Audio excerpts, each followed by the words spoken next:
Okay, let's take a look at the 3 red Rooster boosters. There's 3 of them because they sound a little bit different than each other. There's some parts difference. This is number 1, 2, and 3. Number 1 is, I guess, the most overall normal, if you will, for a boost.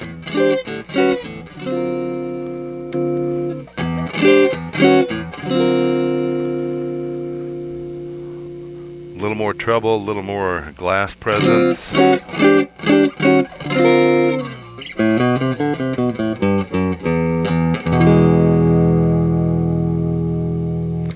Not only headroom increase, but footroom, if you will.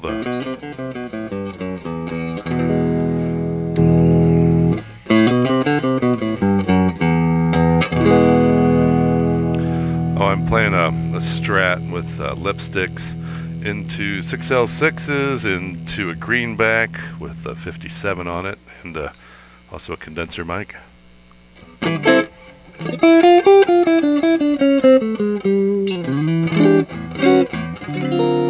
Nice full range note.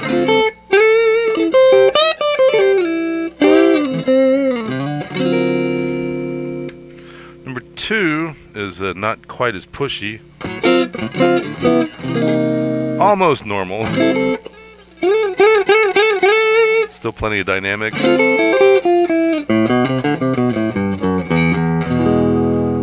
Almost leaves the low end.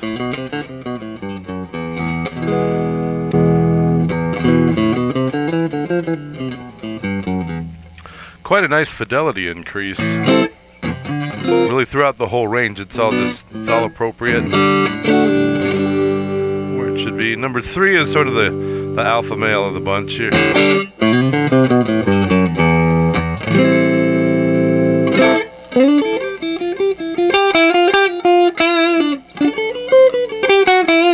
That's all just pick pressure.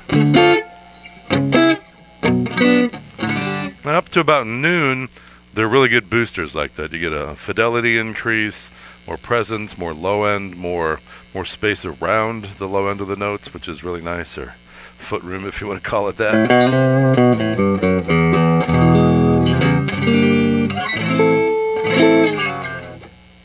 You could think of them as the difference between different tube brands or preamp tubes, 12AX7s.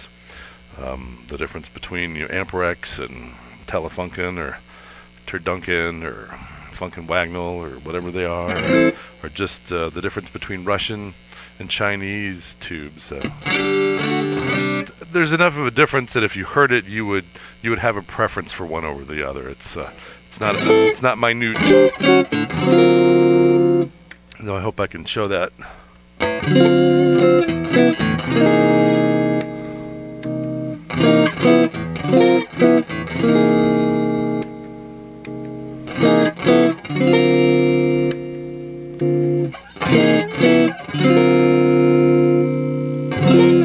Up to noon, good full range boosters. Past noon, they're really almost become more of an overdrive. They get kind of harmonically agitated a bit, which is good for running that into your overdrive pedal or your amplifier. Agitating it a little bit, get a little more dirt out of it.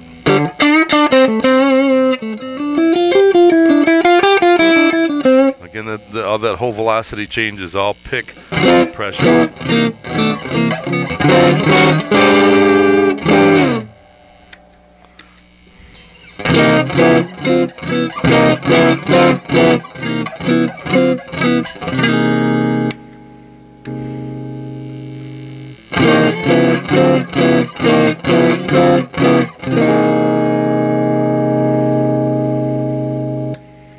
And then, just for overdrive and an overdrive, we just happen to have one here. Honeybee.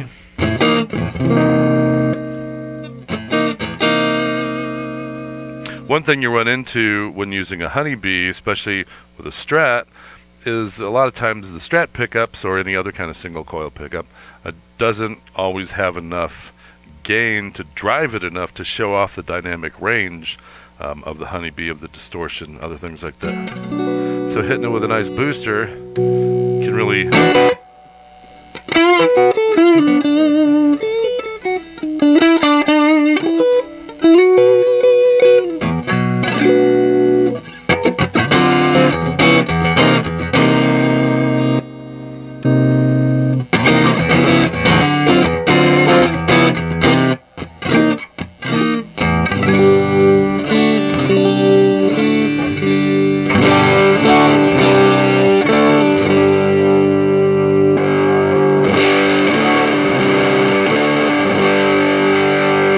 pickup.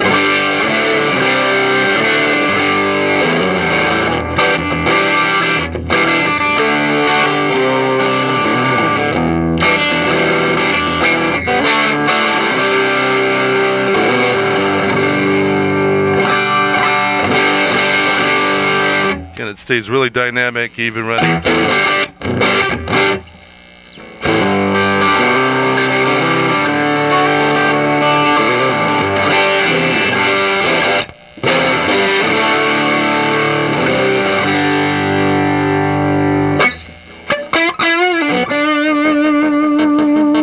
Neck pickup.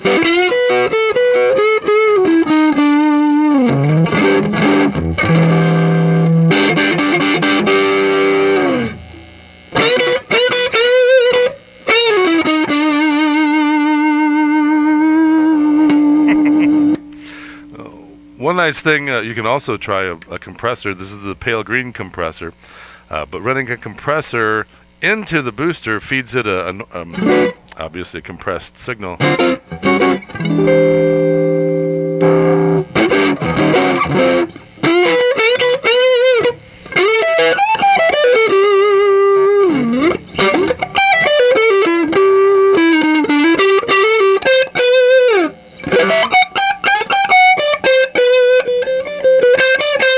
Lots of dynamic.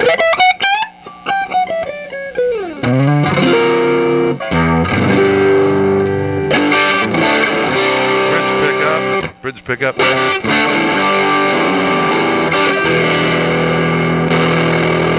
Yeah, you can run all three of them.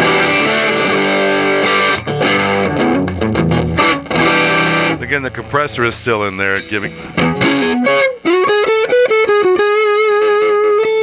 And it's still dynamic, even with a compressor, even with a booster overdriving an overdrive, maybe even overdriving the amp a little bit. You've still got some dynamic range there.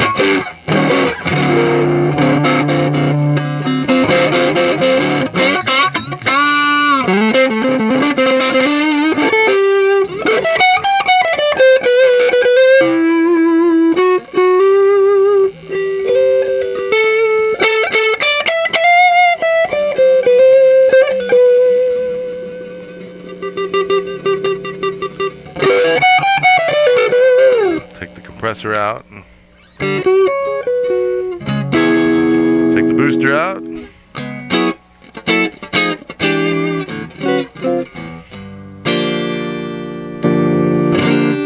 That's the booster. We'll take them back to just being clean boosters again.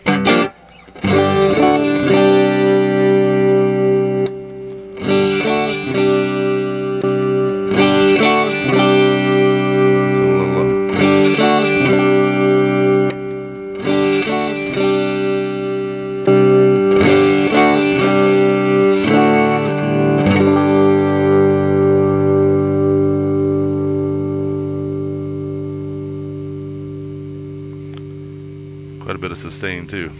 So 3 boosters, they all have their own sound. They all add a little bit of presence and glass. They all had a little bit of space around the low end of the notes, which is really nice. So a high fidelity, full range kind of boost that you can use to overdrive an overdrive or your amp or whatever. But I hope one of them suits you.